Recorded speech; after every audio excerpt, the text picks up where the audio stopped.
इस सेशन में हम रीजनिंग एबिलिटी के एक और इम्पोर्टेंट टॉपिक सीटिंग अरेंजमेंट के बारे में डिस्कस करेंगे। सीटिंग अरेंजमेंट दो तरह से होती है, सर्कुलर अरेंजमेंट में और लीनियर अरेंजमेंट में।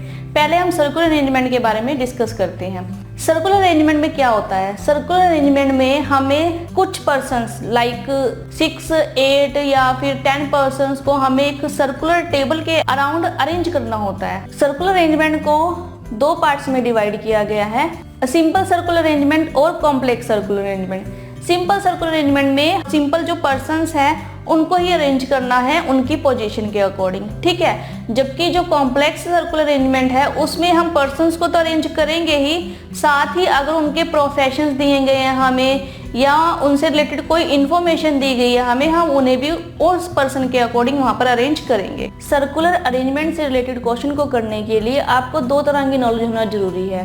पहली, डायरेक्शन सेंस आपकी अच्छी होनी चाहिए। दूसरी, जो हमें स्टेटमेंट दी गई है उसे हमें समझना आना चाहिए। डायरेक्शन सेंस में आपका लेफ्ट और राइट का क्लियर होना बहुत जरूरी है सर्कुलर अरेंजमेंट से रिलेटेड क्वेश्चन करने के लिए। और अगर आप जो क्वेश्चन में स्टेटमेंट दी गई है अगर आप उन्हें अच्छे से समझ सकते हो तो ही आप सर्कुलर अरेंजमेंट से रिलेटेड क्वेश्चन को सॉल्व कर सकते हो। तो सर्कुलर अरेंजमेंट से रिलेटेड क्वेश्चन करने से पहले हम जानते हैं कि डायरेक्शन सेंस क्या हो सकती हैं इसमें, ठीक है, और इसमें जो स्टेटमेंट्स होती है वो किस तरह की होती है। तो सर्कुलर अरेंजमेंट से रिलेटेड क्वेश्चन करने से पहले आइए जानते हैं कि हम डायरेक्शन सेंस को किस तरह से यूज कर सकते हैं। यहाँ पर हमारे पास दो पॉसिबल केस है कि जो पर्सन है वो सर्कुलर टेबल के अराउंड बैठे। फर्स्ट केस है, सपोज कि ये जो है ये सर्कुलर टेबल है, इसके अराउंड हमने यहाँ पर 4 पर्सन्स बैठाने हैं, तो हम उन्हें कैसे अरेंज करेंगे। और हम डिस्कस कर चुके हैं कि जो सर्कुलर अरेंजमेंट है वो दो तरह से हो सकता है। सपोज कि ये फर्स्ट तरह का सर्कुलर अरेंजमेंट है और ये सेकंड तरह का सर्कुलर अरेंजमेंट है, ठीक है। अब हम देखते हैं कि हम इन्हें कैसे अरेंज करेंगे। सपोज कि हमारे पास 4 पर्सन्स है और हमने सर्कुलर अरेंजमेंट में उन्हें बिठाना है। पहला पॉइंट यहाँ पर ये है कि जो 4 पर्सन हमने अरेंज करने हैं उनका जो फेस है वो सेंटर में है। अब ये सर्कुलर टेबल है, सपोज कि इसका ये सेंटर पॉइंट है और हमें 4 पर्सन अरेंज करने हैं। 4 पर्सन अरेंज करने हैं जिनका फेस सेंटर में होगा। तो जब भी हम सेंटर में फेस को देखेंगे, किसी पर्सन का फेस अगर सेंटर में है तो इस यहाँ पर पर्सन्स बैठेंगे, यानी कि फर्स्ट का फेस भी सेंटर में है, सेकंड का फेस भी सेंटर में है, थर्ड का भी और फोर्थ का भी, यानी कि जो चारों के चारों पर्सन्स है वो एक दूसरे को देख सकते हैं, ठीक है। तो हम इन्हें कैसे अरेंज करेंगे। ABCD 4 पर्सन है। A बैठा है यहाँ पर, ठीक है, इसका फेस है सेंटर में, ठीक है, और B बैठा है यहाँ पर, इसका फेस भी है सेंटर में, ठीक है। ऐसे ही यहाँ पर C है और यहाँ पर D है, इनका फेस भी सेंटर की तरफ है।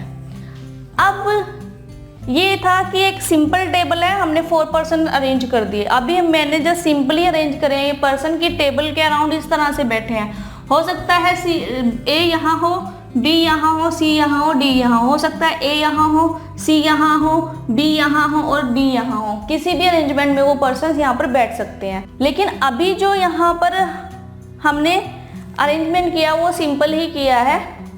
सपोज कि हमें क्वेश्चन में दिया हुआ है C है वो A के लेफ्ट से सेकंड नंबर पर है, ठीक है, कि जो C पर्सन है वो A के लेफ्ट से सेकंड नंबर पर है, सेकंड पोजीशन पर है।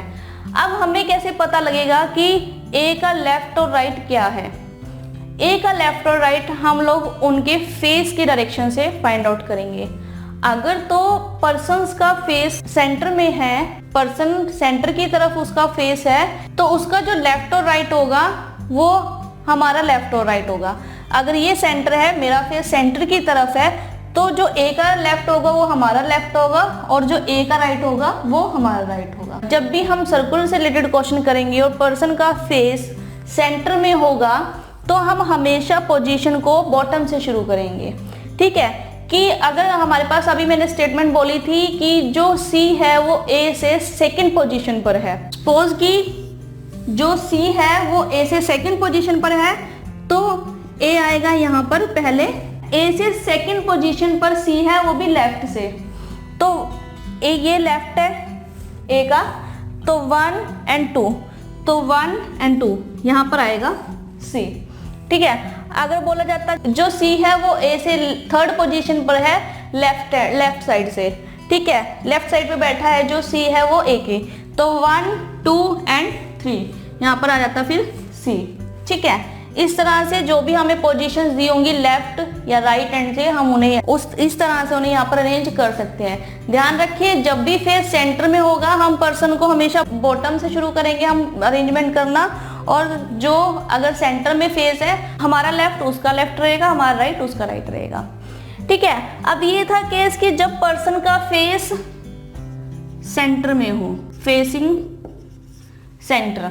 अब सेकंड है हमारे पास कि पर्सन का फेस अगर आउटसाइड हो, आउटसाइड फेसिंग हो या फिर आउटवर्ड फेसिंग हो, तो हम उस केस में डायरेक्शन सेंस को कैसे देखेंगे। तो सबसे पहला पॉइंट यहाँ पर कि अगर हमें पर्सन का फेस आउटसाइड दिया हुआ है, यानी कि पर्सन का फेस सेंटर में नहीं है, बाहर की तरफ है, तो हम उसे कैसे डिफाइन करेंगे।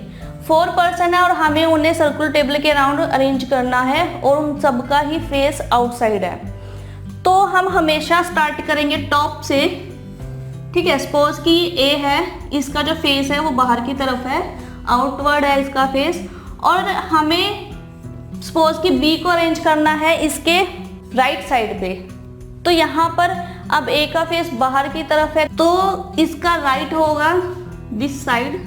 ठीक है, ये इसका राइट होगा और ये इसका लेफ्ट होगा। अगर हमें बी को इसके राइट पर अरेंज करना है तो हम बी को इसके राइट पे इस तरफ कहीं भी अरेंज कर सकते हैं। अगर तो पोजीशन दी हुई है तो सेकंड पोजीशन पे, थर्ड पोजीशन पर, ए की पोजीशन से, तो हम उस तरह से, अदरवाइज हम राइट साइड पर उसे इस तरह से हमें यहाँ पर इसे अरेंज कर सकते हैं। अब यहाँ पर एक पॉइंट क्लियर है आपको कि अगर पर्सन का फेस सेंटर में है तो उसका लेफ्ट हमारा लेफ्ट होगा और उसका राइट हमारा राइट होगा, और जो हम स्टार्ट करेंगे वो हम बॉटम से करेंगे। इसको समझने का दूसरा तरीका भी है। दूसरा तरीका ये है कि यहाँ पर हमें ए की पोजीशन दी हुई है, ठीक है, हमने बॉटम से शुरू किया है।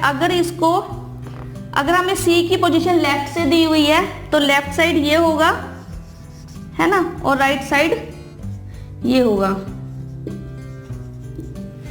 तो अगर हम यहाँ देखें तो ये जो लेफ्ट साइड है ये क्लॉकवाइज है, ठीक है, जो लेफ्ट साइड है वो क्लॉकवाइज है, और जो राइट साइड है ये एंटी क्लॉकवाइज है। ठीक है, तो जब फेस सेंटर में होगा तो लेफ्ट क्लॉकवाइज होगा, क्लॉकवाइज, क्लॉक इस तरह से, ठीक है, इस तरह से रन करेगा, और जब राइट साइड होगा तो ये सर्कल रिवर्स हो जाएगा, तो ये ऑपोजिट साइड यानी कि एंटी क्लॉकवाइज रहेगा राइट साइड। और जब हमारे पास फेस आउटसाइड है तो जो पर्सन का राइट साइड है, जो राइट साइड है ये क्लॉकवाइज है, और जो लेफ्ट साइड है ये एंटी क्लॉकवाइज है। तो आप लोगों को ये डिफरेंस क्लियर हुआ होगा। जब भी हम सेंटर में फेस देखेंगे पर्सन का तो उसका लेफ्ट हमारा लेफ्ट, उसका राइट हमारा राइट, या फिर जो लेफ्ट साइड है वो क्लॉकवाइज है और जो राइट साइड है वो एंटी क्लॉकवाइज है जब फेस सेंटर में है, ठीक है। और जब फेस आउटसाइड है तो उसका लेफ्ट एंटी क्लॉकवाइज और उसका राइट क्लॉकवाइज होगा। इसको हम सिंपल टेबल में देखें, अगर ये सेंटर और ये आउटवर्ड, ठीक है, लेफ्ट और राइट।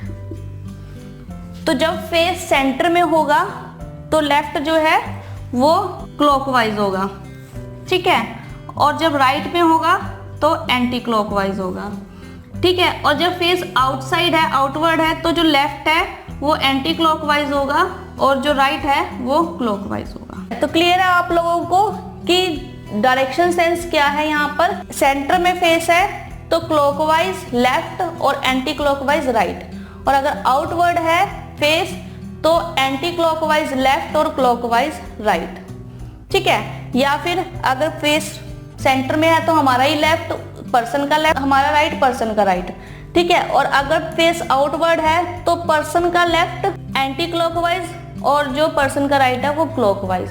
अगर हम पर्सन की पोजीशन नीचे से शुरू करें और इसका फेस बाहर की तरफ है, सपोज कि डी पर्सन है, अगर हम इसके लेफ्ट और राइट की बात करें तो इसका लेफ्ट होगा ये, ठीक है, क्योंकि ये एंटी क्लॉकवाइज है, और इसका राइट होगा ये, क्योंकि ये क्लॉकवाइज है। तो अगर हम आउटसाइड है तो हम जो सेंटर साइड में फेस होगा उसका ऑपोजिट रहेगा, लेफ्ट राइट हो जाएगा और जो राइट है वो लेफ्ट हो जाएगा। तो यहाँ पर अब हर तरह से मेंशन है कि आप राइट और लेफ्ट को किस तरह से यहाँ पर चेकआउट कर सकते हो। अगर पर्सन का फेस सेंटर में तो आपका ही लेफ्ट उस पर्सन का लेफ्ट और आपका ही राइट उस पर्सन का राइट, ठीक है। और अगर आउटसाइड है तो आपका लेफ्ट उस पर्सन का राइट और आपका राइट उस पर्सन का लेफ्ट, ठीक है। तो ये थी डायरेक्शन सेंस। अब हमें डायरेक्शन सेंस पता चल चुकी है। इससे सेकंड पॉइंट यहाँ पर कि अगर आपको सर्कुलर अरेंजमेंट से रिलेटेड क्वेश्चन करने हैं तो उसके लिए जरूरी है कि आप स्टेटमेंट को समझ सकें। तो स्टेटमेंट्स यहाँ पर डिफरेंट तरह की होती हैं, लेकिन टू टाइप्स यहाँ पर जो मेजरली रहती है, जो हम लोगों को ध्यान में रखनी है कि अगर इस तरह की स्टेटमेंट आती है तो उसका क्या मीनिंग है।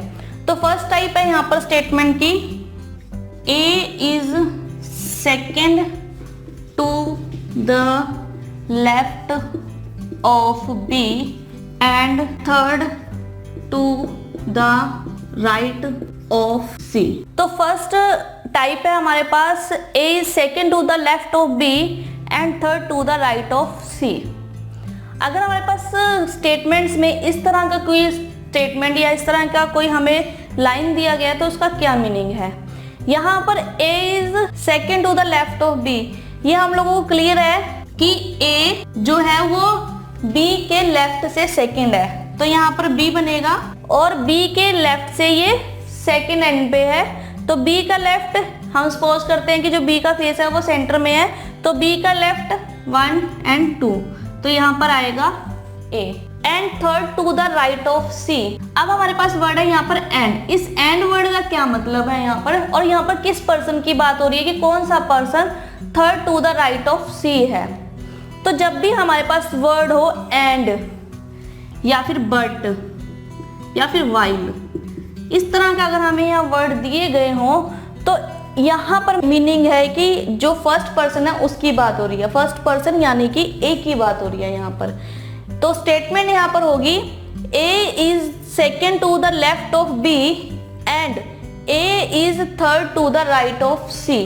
तो यहाँ पर अगर एंड बट और वाइल वर्ड यूज हो रहा है तो यानी कि यहाँ पर ए इज फर्स्ट पर्सन की बात हो रही है, यानी कि इस पर्सन की, जो इस जगह पर्सन है उसकी बात हो रही है, ना कि जो बिल्कुल ही इमीडिएट प्रीसीड पर्सन है उसकी बात हो रही है। यहाँ पर ए की बात हो रही है। यहाँ पर अगर कोई और पी सी राम श्याम कुछ भी हो तो यहाँ पर जो फर्स्ट पर्सन है उसकी बात हो रही है। और सेकेंड स्टेटमेंट में A is third to the right of C, to the right of C यानी कि C is third to the left of A, तो A के लेफ्ट से थर्ड 1 2 3, तो यहाँ पर आएगा C, तो 1 2 थर्ड प्लेस पर C। C is third to the left of A, क्योंकि अगर C के राइट में A है तो जो C है वो A के लेफ्ट में है यहाँ पर। तो अगर C का राइट ये है, C का राइट ये है तो 1 2 थर्ड पोजीशन पर यहाँ पर ए है। ध्यान रहे कि जब भी हमें इस तरह की स्टेटमेंट दी हो A is second to the left of B and third to the right of C, यानी कि फर्स्ट पर्सन की बात हो रही है, या फिर स्टेटमेंट हो यहाँ पर A is second to the left of B but third to the left of C, but यानी कि A is third to the right of C. और अगर यहाँ पर दिया हो स्टेटमेंट है A is second to the left of B while third to the right of C, तो यानी कि यहाँ पर जो पर्सन है वो A है। तो जो भी बट एंड और while वर्ड यूज होगा तो हम वहां पर फर्स्ट पर्सन की बात करेंगे। सेकेंड टाइप की स्टेटमेंट पूछी जाती है यहाँ पर A is second to the left of B who is third to the right of C। Statement दी हुई है हमें यहाँ पर A is second to the left of B, who is third to the right of C।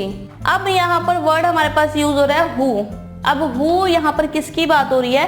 एक statement तो हमें clear है कि A जो है वो B के लेफ्ट से सेकंड पोजीशन पर है, लेकिन कौन सा पर्सन है जो C के राइट से थर्ड पोजीशन पर है? तो यहाँ पर जो हु की बात हो रही है, ये हु है जो इमीडिएट प्रोसीड पर्सन है, ठीक है, यानी कि यहाँ पर हु बी है, ठीक है। तो अब स्टेटमेंट यहाँ पर होगी A is second to the left of B and B is third to the right of C, ठीक है। तो हमारे पास क्लियर है, तो हमारे पास अब क्लियर, तो अब हमें ये क्लियर है कि जब भी हु वर्ड का यूज होगा तो जो इमीडिएट प्रोसीड पर्सन है, जो बिल्कुल ही पीछे पर्सन है उसकी बात हो रही है। यहाँ पे सेकंड पर्सन की बात हो रही है जो बिल्कुल ही हु के साथ है। तो यहाँ पर A जो है वो B के लेफ्ट से सेकंड पोजीशन पर है और जो B है वो C के राइट से थर्ड पोजीशन पर है। तो इन दोनों पॉइंट्स को आपने ध्यान में रखना है जब भी हम सर्कुलर अरेंजमेंट से रिलेटेड क्वेश्चंस को करेंगे। फर्स्ट है बट, वाइल और एंड वर्ड यूज होगा, तो हम जो फर्स्ट पर्सन है उसकी बात करेंगे यहाँ पर, यानी कि A की बात हो रही है, जो भी पर्सन दिया होगा यहाँ पर, ठीक है। और जब भी हु वर्ड यूज हुआ होगा तो हम जो इमीडिएट प्रोसीड पर्सन है, यानी कि इसके साथ बिल्कुल अभी बी पर्सन था तो यहाँ पर बी पर्सन की बात हो रही है। तो आइए अब हम सर्कुलर अरेंजमेंट का फर्स्ट मॉडल डिस्कस करते हैं, जहां पर हम सिंपल सर्कुलर अरेंजमेंट से रिलेटेड क्वेश्चन करेंगे। इससे रिलेटेड एग्जांपल है, यहाँ पे स्टेटमेंट्स दी हुई है, study the following information and answer the question given below. अब यहाँ पर स्टेटमेंट्स है MNRTWFP and HR sitting around a circle facing centre. तो यहाँ पर हमें MNRTWFP एंड H, यहाँ पर हमें 8 पर्सन दिए हुए हैं जो एक सर्कल के अराउंड में बैठे हैं, इनका फेस जो है वो सेंटर में है। P is third to the left of M, P is third to the left of M and second to the right of T। M के लेफ्ट से थर्ड पोजीशन पर है P, और अब एंड वर्ड यूज हुआ है, यानी कि यहाँ पर P की बात हो रही है, तो P जो है वो T के राइट से सेकेंड पोजीशन पर है, ठीक है। नेक्स्ट स्टेटमेंट है N is second to the right of P। ये तो सिंपल है कि P के राइट से सेकेंड पोजीशन पर है N। नेक्स्ट है R is second to the right of W, R is second to the right of W, W के राइट से सेकेंड है R, ठीक है। Who is second to the right of M। अब फिर से यहाँ पर who वर्ड यूज हुआ है, who वर्ड जहाँ पर यूज होगा हम इमीडिएट प्रोसीड पर्सन की बात करेंगे, तो इमीडिएट प्रोसीड पर्सन यहाँ पर W है, तो W is second to the right of M, M के राइट से सेकेंड पर है W। और लास्ट स्टेटमेंट है F is not a immediate neighbour of P। तो जो F है वो P का इमीडिएट नेबर नहीं है यहाँ पर। तो हमें ये स्टेटमेंट दी हुई है, तो इससे रिलेटेड कुछ क्वेश्चंस दिए हुए हैं यहाँ पर। सबसे पहले हम स्टेटमेंट को समझते हैं और हम सर्कुलर अरेंजमेंट बनानी शुरू करते हैं, और फिर उसके बेस पर हम क्वेश्चन को सॉल्व कर पाएंगे। हमें ये तो क्लियर है कि 8 पर्सन है और उन सबका फेस सेंटर में है, तो ये सर्कुलर टेबल, ठीक है, 8 पर्सन है, 1 2 3 4 5 6 7 एंड 8, ठीक है। आप इस तरह से 8 पर्सन को मार्क कर सकते हो। अगर 6 पर्सन होते तो हम 6 पर्सन को मार्क करते, अगर 5 होते तो 5, जितने भी नंबर ऑफ पर्सन हमें दिए होंगे हम उसके अकॉर्डिंग यहाँ पर मार्क कर सकते हैं। अब 8 पर्सन है यहाँ पर, तो फर्स्ट स्टेटमेंट है यहाँ पे P is third to the left of M, M के लेफ्ट से जो P है वो थर्ड पोजीशन पर है। अब सबके फेसिंग यहाँ पर सेंटर में है, तो हम बॉटम से स्टार्ट करेंगे, ठीक है। M के लेफ्ट से थर्ड पर है, तो यहाँ पर बॉटम में M आएगा, क्योंकि M का लेफ्ट और राइट दिया गया हमें, तो M के लेफ्ट से P थर्ड पोजीशन पर है, तो M का लेफ्ट होगा क्लॉकवाइज डायरेक्शन, तो क्लॉकवाइज डायरेक्शन यानी कि ये लेफ्ट और ये राइट, ठीक है। तो इस डायरेक्शन में P आएगा थर्ड पोजीशन पे, तो 1 2 3 P की पोजीशन होगी यहाँ पर, ठीक है। तो हमारी जो फर्स्ट स्टेटमेंट है वो हम अरेंज कर चुके हैं, M और P को हम यहाँ अरेंज कर चुके हैं। And second to the right of T, and second to the right of T यानी कि यहाँ पर P की बात हो रही है, P is second to the right of T। अब अगर हम यहाँ T की बात करें तो स्टेटमेंट ये भी हो सकती है कि T is second to the left of P। P हमारे पास दिया हुआ है यहाँ पर अरेंजमेंट में, तो अगर हम इसके लेफ्ट की बात करें तो सेकेंड पोजीशन पर है T, first and second 1 and 2, तो यहाँ पर आएगा T। ठीक है, और अब हमें पता है कि जो T की राइट पोजीशन है वो ये है, तो 1 एंड 2 सेकेंड पोजीशन पर है यहाँ पर P। ठीक है, तो हमने यहाँ पर T को अरेंज कर दिया। नेक्स्ट स्टेटमेंट है N is second to the right of P। अब हमें N को अरेंज करना है जो कि P के राइट से सेकेंड पोजीशन पर है, तो P का राइट पोजीशन होगा ये। ठीक है, ये इसका लेफ्ट पोजीशन है और ये राइट पोजीशन है, ये इसकी राइट साइड है, तो राइट से सेकेंड 1 एंड 2, तो N आएगा इस पोजीशन पर। नेक्स्ट स्टेटमेंट है R is second to the right of W। R is second to the right of W। Who is second to the right of M। हम इसे break कर लेते हैं। फर्स्ट है कि R is second to the right of W। R जो है वो W की पोजीशन से सेकेंड पे है, लेकिन अभी तक हमें यहाँ पे W की पोजीशन नहीं पता, इसे हम छोड़ देते हैं, थोड़ा बाद में उठाएंगे। नेक्स्ट स्टेटमेंट है यहाँ पे Who is second to the right of M। Who is second to the right of M। अब who कौन है यहाँ पे, who है यहाँ पर W, तो W is second to the right of M। तो अब हमें M पता है और जो W है वो M के राइट से सेकेंड पोजीशन पर है, तो M की राइट ये है, इसकी लेफ्ट साइड है और ये राइट साइड है। क्योंकि फेस इनका सेंटर में है तो हमें यहाँ पर जो लेफ्ट और राइट डायरेक्शन है वो देखना आसान है। ठीक है, तो राइट साइड ये है इसकी और यहाँ से राइट पे सेकंड पोजीशन पर है, तो 1 एंड 2 यहाँ पर है W। ठीक है, अब हम पिछली स्टेटमेंट पर आते हैं कि R is second to the right of W। R is second to the right of W, तो इसका लेफ्ट एंड ये राइट। ठीक है, तो second to the right of W, तो 1 एंड 2 सेकेंड पोजीशन पर R आएगा। क्लियर है ये स्टेटमेंट। लास्ट स्टेटमेंट है F is not a immediate neighbour of P। अब अगर हम यहाँ देखें अरेंजमेंट में तो P की पोजीशन ये है और हमारे पास यहाँ पर 2 ही पोजीशंस है जो पेंडिंग है। ठीक है, और हमें मेंशन किया गया है कि जो F है वो P के का इमीडिएट नेबर नहीं है, यानी कि F यहाँ पर नहीं आएगा। अगर F यहाँ नहीं आएगा तो ऑब्वियस है कि F यहाँ पर आएगा। अब F यहाँ पर आया तो हमारे पास एक ही पोजीशन बची और हमारे पास एक ही पर्सन यहाँ पर रह गया होगा जो कि है H। ठीक है, तो यहाँ पर पोजीशन होगी H की। तो अब हम यहाँ पर इन 8 पर्सन्स को अरेंज कर चुके हैं जिनका फेस सेंटर में है, और अब हमें इनकी पोजीशंस पता है कौन किसके लेफ्ट में और कौन किसके राइट में है, चाहे वो सेकेंड टू द राइट है चाहे वो थर्ड टू द राइट है। ठीक है, तो हमें अभी सबकी पोजीशंस यहाँ पर पता है। अब इससे रिलेटेड एक क्वेश्चन दिए हुए हमें, तो हम क्वेश्चंस देखते हैं। फर्स्ट क्वेश्चन है यहाँ पे who is immediate right of P। P है ये, तो इसका इमीडिएट राइट कौन है। अब P का लेफ्ट ये है एंड क्लॉकवाइज और राइट है एंटी क्लॉकवाइज, तो एंटी क्लॉकवाइज जो इमीडिएट मतलब बिल्कुल साथ में जो पर्सन है राइट में वो है H, तो यहाँ पर ऑप्शन ए है राइट आंसर H। ठीक है, सेकेंड क्वेश्चन है यहाँ पर who is third to the right of H। तो H का लेफ्ट साइड ये है और राइट साइड ये है।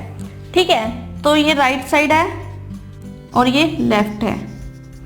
ठीक है, तो राइट से थर्ड 1 2 एंड 3, तो राइट से थर्ड पोजीशन पर है F, तो ऑप्शन डी यहाँ पर है राइट आंसर। थर्ड क्वेश्चन है यहाँ पे who is second to the right of F। तो F के राइट से, F का राइट दिस साइड, ठीक है, और ये लेफ्ट साइड, तो सेकेंड 1 एंड 2, तो यहाँ पर जो T है वो है इसका राइट आंसर। फोर्थ क्वेश्चन है which of the following pair has the first person sitting on the immediate left of the second person. ठीक है, तो हमें यहाँ पर पेयर्स दिए हुए हैं और हमें बताना है कि इनमें से कौन सा पहला पर्सन दूसरे पर्सन के यहाँ पर बिल्कुल लेफ्ट में है। ठीक है, हमें ऑप्शन दी हुई है P and R, P and R। ठीक है, फर्स्ट ऑप्शन के अकॉर्डिंग P एंड R। और अगर हम यहाँ देखें कि जो सेकंड पर्सन का लेफ्ट, अगर सेकंड पर्सन R है यहाँ पर, ये लेफ्ट नहीं है ये राइट है, लेकिन इसका लेफ्ट ये है और इसका इमीडिएट लेफ्ट पर्सन जो है वो है T, तो यहाँ पर ये ऑप्शन रॉन्ग है। ठीक है, सेकेंड ऑप्शन है H and P। H and P, अगर सेकंड पर्सन यहाँ पर P है तो फर्स्ट पर्सन इमीडिएट लेफ्ट होना चाहिए, लेकिन ये P की राइट साइड है, ठीक है, तो ये ऑप्शन भी यहाँ पर रॉन्ग है। थर्ड ऑप्शन है यहाँ पर N और M, N और M, M यहाँ पर अगर सेकंड पर्सन है तो इसका लेफ्ट देखें तो इमीडिएट लेफ्ट यहाँ पर है N, तो यहाँ पर थर्ड ऑप्शन इसका राइट आंसर होगा। डी भी नहीं होगा और ए भी नहीं होगा, क्योंकि ऑब्वियस है कि फिफ्थ ऑप्शन में से कोई एक ही राइट होगी। नेक्स्ट क्वेश्चन है यहाँ पे, which of the following pairs represent the immediate neighbour of M। तो हमें यहाँ पर नीचे पेयर्स दिए हुए हैं और हमें बताना है कि इनमें से कौन सा इमीडिएट नेबर है M का।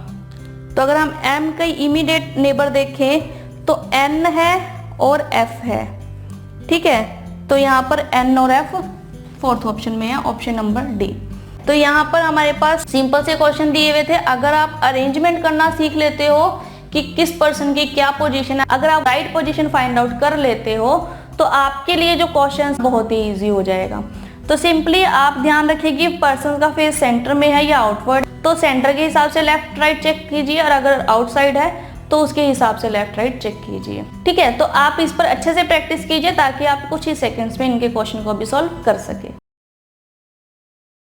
सर्कुलर अरेंजमेंट का सेकंड मॉडल डिस्कस करते हैं, जहां पर हमें जो अरेंजमेंट दी होगी वो थोड़ी सी कॉम्प्लेक्स लेवल की होगी, ठीक है। पिछले मॉडल में हमने सिंपल अरेंजमेंट की थी, जहां पर हमें सिर्फ पर्सन की पोजीशन को अरेंज करना था, ठीक है, उन्हें एक सर्कुलर टेबल के अराउंड अरेंज करना था। यहाँ पर हो सकता है हमें कि पर्सन्स के साथ उनकी प्रोफेशंस दिए हों या फिर उनके फ्लोर्स दिए हों या कोई भी मतलब उनसे रिलेटेड कोई इन्फॉर्मेशन साथ में दी होगी और हमें वो भी अरेंज करनी होगी। तो आइए इससे रिलेटेड एग्जांपल करते हैं। क्वेश्चन है यहाँ पे, ABCDEFGH are seating around a circular table facing the centre, ठीक है, तो सेंटर में है फेस, 8 पर्सन्स है जिनको हमने एक सर्कुलर टेबल के अराउंड अरेंज करना है।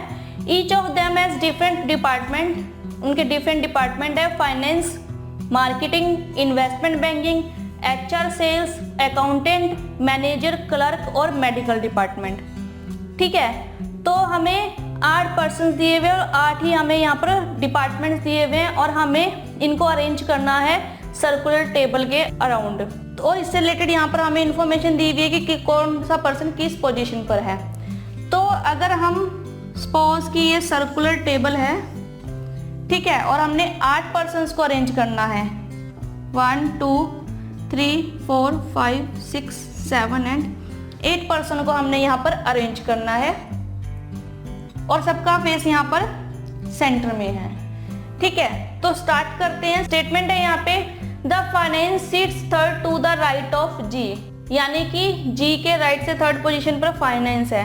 तो हमेशा जब भी हम क्वेश्चन करते हैं, अगर पर्सन का फेस सेंटर में है तो हम बॉटम से स्टार्ट करते हैं। तो अगर जी यहाँ पर है तो यहाँ से जी के राइट से थर्ड पोजीशन, तो जी का राइट इस डायरेक्शन में, तो 1 2 3, तो फाइनेंस आएगा यहाँ पर। नेक्स्ट स्टेटमेंट है, C is an immediate neighbour of G, C is an immediate neighbour of G, तो जी की पोजीशन यहाँ पर है, तो इमीडिएट नेबर या तो ये होगा राइट साइड वाला या लेफ्ट साइड वाला। तो अभी तक हमें एक इन्फॉर्मेशन नहीं है कि जो सी है वो जी के राइट नेबर है या लेफ्ट नेबर है, तो हो सकता है कि सी इस पोजीशन पर भी हो और इस पोजीशन पर भी हो। नेक्स्ट स्टेटमेंट है, the manager seats second to the right of C, अगर सी की पोजीशन यहाँ पर है तो मैनेजर की पोजीशन सी के राइट से सेकेंड पर है। तो अगर सी यहाँ पर है तो इसके राइट से सेकेंड, ये लेफ्ट और ये राइट 1 और 2। यहाँ पर ऑलरेडी जो पोजीशन है वो फाइनेंस के द्वारा ऑक्यूपाइड की गई है, ठीक है। तो यहाँ पर जो पोजीशन है ये पहले से ही फाइनेंस के द्वारा ऑक्यूपाइड कर ली गई है, पहले से ही यहाँ पर फाइनेंस है, तो इस पोजीशन पर सी तो नहीं आएगा, ठीक है। बची ये पोजीशन, तो जो सी है ये कंफर्म है कि अब ये लेफ्ट नेबर है और इस राइट से सेकंड पोजीशन पर हमारे पास मैनेजर है, तो 1 और 2 इस पोजीशन पर यहाँ पर मैनेजर है। नेक्स्ट स्टेटमेंट है, B sits third to the right of H, और नेक्स्ट है, H is neither finance nor manager department, और यहाँ पर इंफॉर्मेशन दी हुई है एच से रिलेटेड कि एच ना तो फाइनेंस डिपार्टमेंट में है और ना ही मैनेजर है। तो क्लियर है कि एच यहाँ पर भी नहीं आएगा और एच यहाँ पर भी नहीं आएगा, ठीक है। तो अगर हम यहाँ पर पॉसिबली पोजीशंस देखें तो अगर H यहाँ आएगा तो H के राइट से थर्ड पोजीशन पर B है, तो अगर H यहाँ पर है तो B होगा 1 2 3, इस पोजीशन पर B होगा। अगर H यहाँ पर होगा सपोज, तो अगर हम B की पोजीशन देखें, H यहाँ है तो 1 2 3 इस पोजीशन पर B होना चाहिए, लेकिन ये पहले से ही C की पोजीशन है, ठीक है। और अगर H यहाँ पर होगा तो B आएगा 1 2 3, यहाँ पर भी नहीं होगा क्योंकि ये भी पहले से ही G की पोजीशन है, तो H की पोजीशन ये भी नहीं होगी, ये भी नहीं होगी, ठीक है। और अगर हम H को यहाँ पर देखें तो H अगर यहाँ पर है तो B की पोजीशन 1 2 3, B की पोजीशन पॉसिबली ये हो सकती है क्योंकि ये किसी के भी दोबारा ऑक्यूपाइड नहीं है, तो एक H यहाँ पर आ सकता है और B यहाँ पर आ सकता है। तो यहाँ पर H और B की दो पॉसिबल पोजीशंस है, या तो इस पोजीशन पर H आएगा, B इस पोजीशन पर आएगा, फिर या तो H इस पोजीशन पर आएगा और B फिर इस पोजीशन पर आएगा, ठीक है। तो अभी तक हम लोगों को ये क्लियर नहीं है, इसको अभी ड्रॉप करते हैं। नेक्स्ट स्टेटमेंट है यहाँ पर, only one person sits between C and investment banking. तो सी की पोजीशन ये है और इन्वेस्टमेंट बैंकिंग और सी के बीच में वन पर्सन है। तो अगर हम यहाँ देखें तो ये ऑलरेडी मैनेजर की पोजीशन है, तो यहाँ पर तो नहीं आएगा इन्वेस्टमेंट बैंकिंग, तो यहाँ पर राइट साइड पे नहीं आएगा इन्वेस्टमेंट बैंकिंग। अगर लेफ्ट साइड पे चले तो हो सकता है ये पोजीशन यहाँ पर इन्वेस्टमेंट बैंकिंग की हो। नेक्स्ट है A and F are immediate neighbour of each other, neither A nor F is a finance department. A और F जो है वो फाइनेंस डिपार्टमेंट में नहीं है हम, और यहाँ पर A और F है वो इमीडिएट नेबर है, बट ये नहीं पता कि A जो है वो F के लेफ्ट में या राइट में है, किस पोजीशन में, ये अभी तक हमें नहीं पता। तो अगर हम यहाँ पर पॉसिबल पोजीशन देखें तो हो सकता है A यहाँ पर हो और F यहाँ पर हो, A यहाँ हो और F यहाँ पर हो, ठीक है। एक तो पॉसिबल पोजीशन बनती है ये वाली। और अगर हम दूसरी पोजीशन की बात करें तो दूसरी पोजीशन या तो A यहाँ होगा या फिर F यहाँ पर होगा, ठीक है। दूसरी पोजीशन ये और एक ये बन सकती है यहाँ पर ये वाली, या तो A यहाँ पर होगा या F यहाँ पर होगा। ये इंटरचेंज है क्योंकि हमें नहीं पता कि A और F किस जगह पर आएगा, इधर F आएगा या A आएगा, A आएगा या F आएगा, अभी तक हमें क्लियर नहीं है, ठीक है। लेकिन अगर हम यहाँ पर H और B की पोजीशन को ध्यान में दें तो अगर H इस पोजीशन पर है तो B यहाँ पर आएगा, अगर B यहाँ आएगा तो पॉसिबली ये A और F की पोजीशन नहीं होगी, ठीक है।